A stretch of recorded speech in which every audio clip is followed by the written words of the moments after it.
ఈసారి మీ పార్టీని farm house లో ప్లాన్ చేయాలనుకుంటే వెంటనే డోసే యాప్ ని డౌన్లోడ్ చేసుకుని బుక్ చేసుకోండి. నమస్తే రమ్మగారు. నమస్తే జయ. రమ్మగారు, మనము కొన్ని రకాల పూలని పూజకి వాడము. బంతి పూలు, అలాగే మొగిలి పువ్వులు. అద్భుతమైన సువాసన. మొగిలి పువ్వు ఎక్కడున్నా దాని పరిధిలో మంచి సువాసన వస్తూ ఉంటుంది. ఎందుకని భగవంతుని పూజకి ఉపయోగించడం రమ్మగారు? దీనికి ఏమైనా ప్రత్యేకంగా ఏదైనా కథ అట్లాంటిది ఏమన్నా ఉందా? అంటే మనం మహాశివరాత్రి అప్పుడు చెప్పుకుంటాం ఒక కథ. ఏమిటి, మొగలి పువ్వు సాక్ష్యం చెప్పింది, అబద్ధ సాక్ష్యం చెప్పింది కాబట్టి మొగలి పువ్వుకి పూజ అర్హత లేదని పరమేశ్వరుడు శపించాడని. ఆవుని మొగలి పువ్వుని శపించాడని. ఆవు తలతోటి లేదని తోకతోటి అవునని ఒప్పుకుంది. అందుకని గోపృష్టం చూడాలి పొద్దున్నే. గోపృష్టానికి పూజార్హత ఉంది కానీ గోవు ముఖానికి పూజార్హత లేదు అని శపించాడని చెప్పుకుంటాం. అయితే శివపురాణంలో ఒక విశేషమైన కథ ఉంది దీని మీద. మరి అలాంటి కథ నేను ఎప్పుడు వినలేదు, కొత్తగా చదివా. ఈ మధ్య చదివింది, చెప్దాం. చాలా వింతగా అనిపిస్తుంది. త్రేతాయుగంలో జరిగిందట ఒక గాథ. ఏం జరిగింది? సీతారామ లక్ష్మణులు అడవిలో ఉన్నారు. వీళ్ళు ఏం చేశారు, అడవిలో 14 సంవత్సరాలు నివసించడానికి రాముడు సీతాదేవి వెళ్ళిపోతూ, సీతారాములు వెళ్తూ తమతో పాటు లక్ష్మణ స్వామిని తీసుకెళ్లారు. వీళ్ళు కొంతమేర వెళ్ళి ఆగిన తర్వాత ఈ దశరథుడు చనిపోయాడని భరతుడు తల్లులు వచ్చి వెనక్కి రమ్మని బతిమలాడారు. కానీ వీళ్ళు వెనక్కి వెళ్ళల. అక్కడి నుంచి 14 ఏళ్ళు వాళ్ళు అడవిలోనే ఉన్నారు. ఏటా తండ్రి గారు పోయిన తిథికి శ్రాద్ధకర్మలు నిర్వహించాట రాముల వారు. పెద్ద కొడుకు రెండో కొడుకు ఇక్కడే ఉన్నారు కదా, అదేలే. అందుకని వీళ్ళిద్దరూ ఇక్కడ శ్రాద్ధం పెట్టుకునేవారు. ప్రతి సంవత్సరం ఏది లభ్యమైతే దాంతో పెట్టాలి. శ్రాద్ధ విధి చేయటం, అట్లా నువ్వులు నీళ్ళు వదిలిపెట్టడం, ఇది చేయటం, ఎవరికైనా ఆహారాన్ని ఇవ్వటం విధి.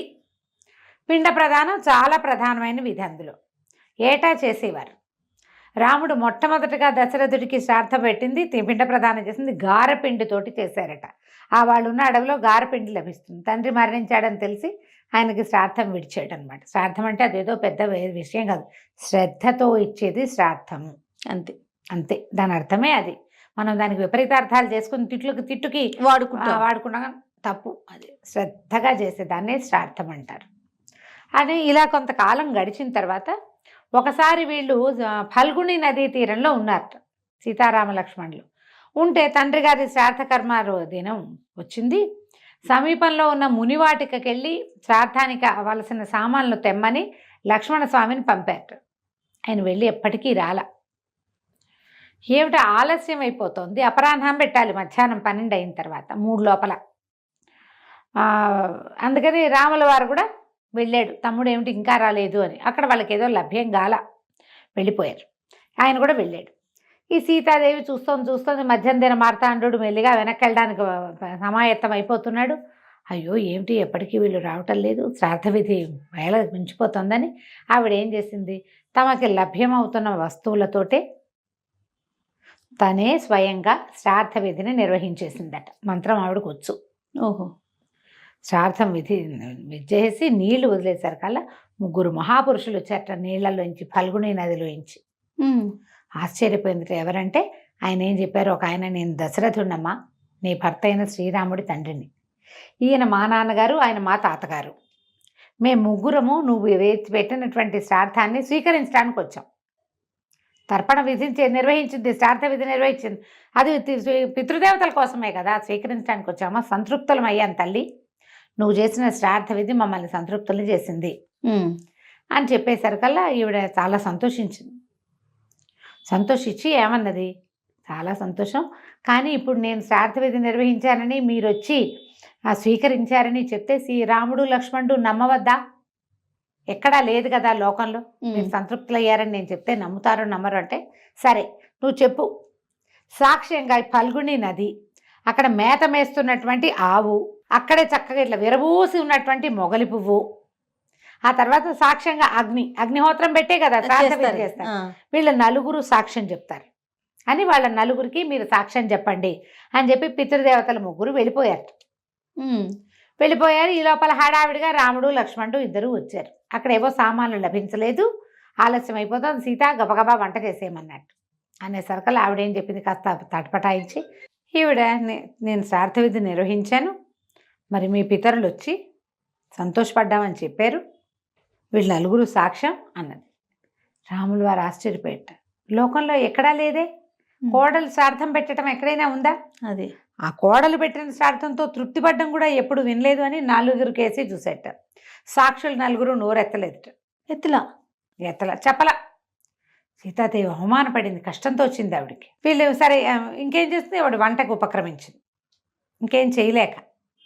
అయితే ఈ రాముడు ఇక్కడ అన్ని ఏర్పాట్లు చేసుకుని సామాన్లు మొదలుపెట్టి తండ్రి ప్రేయర్ తలుచుకోగానే తండ్రి మళ్ళీ ముగ్గురు ప్రత్యక్షమయ్యారట.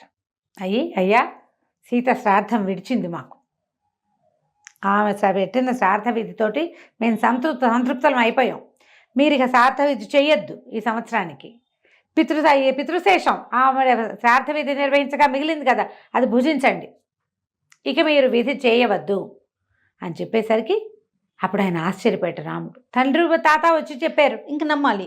అప్పుడు సీతాదేవి అందట వీళ్ళు నలుగురు వల్ల నువ్వు నమ్మలేదు అని ఈ నలుగురిని శపించిందట సీతాదేవి.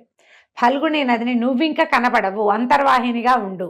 దండకారణ్యంలో అంతర్వాహినిగా ఫల్గుణి అనే పేరు, ఫల్గుణి ఈ నది ఉన్నది, అది కనపడదు కానీ నది ఉంది లోపల, అంతర్వాహినిగా ఉండమంది. అక్కడి నుంచి ఆవుని పొద్దున్నే నీ మొహం చూడకూడదు ఎవరు అని ఆవుని శపించింది. పొద్దున్నే గోముఖం చూడకూడదు, గోపృష్టం చూడొచ్చు. దాని మీద విషయం చెప్దాం మళ్ళీ ఇంకోటి. తర్వాత అగ్ని, నేను భక్షకుడివి, విచక్షణ లేదు నీకు మంచి చెడు విచక్షణ ఉంటే అవునని సాక్ష్యం, నేనే సాక్ష్యం, నా ఎదురుగుండానే మీ పితరులు వచ్చారు రామా అని చెప్పేవా? నువ్వు చెప్పలేదు కాబట్టి నువ్వు విచక్షణారహితుడివిగా ఉన్నావు కాబట్టి సర్వభక్షకుడివి అయిపో. నీలోకి ఏది వచ్చినా దాన్ని కాల్చేస్తావు, బంగారమైనా కాల్చేస్తావు, మట్టి అయినా కాల్చేస్తావు నువ్వు అని. మొగలి పువ్వుకి నువ్వు ఇంత విరిబడి ఉన్నావు, ఇంత విరిసావు, ఒళ్ళంతా కళ్ళు చేసుకుని చూసి సమాధానం చెప్పలేదు, నీకు పూజార్హత లేకుండా పోవుగాక అని శపించిందట. ఈ శాపాల కథల్ని మనం చాలా కథల్లో చెప్పుకుంటాం. సీతాదేవి కూడా శపించింది అని ఈ గాథ చెప్తారు. అప్పటి నుంచి మొగలి పువ్వుకి పూజార్హత లేదు. కానీ మొగలి పువ్వుని మనకి తెలంగాణలో ఉన్నటువంటి కేతకి సంగమేశ్వర స్వామి దేవాలయంలో మాత్రం జరాసంగం ఆ ఊళ్ళో మాత్రం అక్కడ పరమేశ్వరుడు ఒప్పుకున్నాడు కాబట్టి అక్కడ ఒక్కచోట మొగలి పువ్వులతో శివుడికి పూజిస్తారు. అక్కడే సమీపంలో మొగలి వనాలు ఉన్నాయి, అక్కడి నుంచే పువ్వులు కోసి తెచ్చి పెడతారట. అక్కడి నుంచి గోవు, ఆ గోవుకి గోముఖం గోవు ఎంత పరమ పవిత్రమైనదో గోపృష్ఠానికే పూజ. అవును, పొద్దున్నే దేవాలయంలో కాంచీపురంలో నేను స్వయంగా చూసా. పొద్దున్నే స్వామివారి అమ్మవారికి గోపృష్టం చూపిస్తారు. దేవాలయం తెరిచేటప్పుడు ఏనుగు, గుర్రము, గోపృష్టము 3 దర్శనాలు చేయిస్తారు. ఆమె తలుపు తీయగానే ఆమె మొట్టమొదట చూసేవి అవి లక్ష్మీ స్థానాలు. ఏనుగు, గుర్రము అవి 2 చాలా అద్భుతమైనవి. గోపృష్టం కూడా చూపిస్తారు. నల్లటి కపిలను తీసుకొచ్చారు. తెల్లవారుజామున 4:30-5 గంటలకు వెళ్ళిపోయాం మేము గుడికి అది చూడడానికి. చక్కగా అలంకారం చేసి ఆవుని తీసుకొచ్చి దాన్ని ఇలా వెనక్కి తిప్పి మనం గోముఖం చూస్తాం, అమ్మవారి గోపృష్టాన్ని చూస్తుంది. వెనక భాగానికి పూజ చేస్తారు. ఈ చిత్రమైన గాథ కనపడింది నాకు శివపురాణంలో. సరే ఒకసారి చెప్దామని ఇది చెప్పేశాను అనమాట. అద్భుతంగా ఉంది, బాగుంది కదా, చాలా బాగుంది. అంటే ఎప్పుడు వినని విషయం అదే. సరే అందుకని మొగలి పువ్వుకి పూజార్హత లేదని అంటారు. రైట్, నమస్తే. నమస్తే.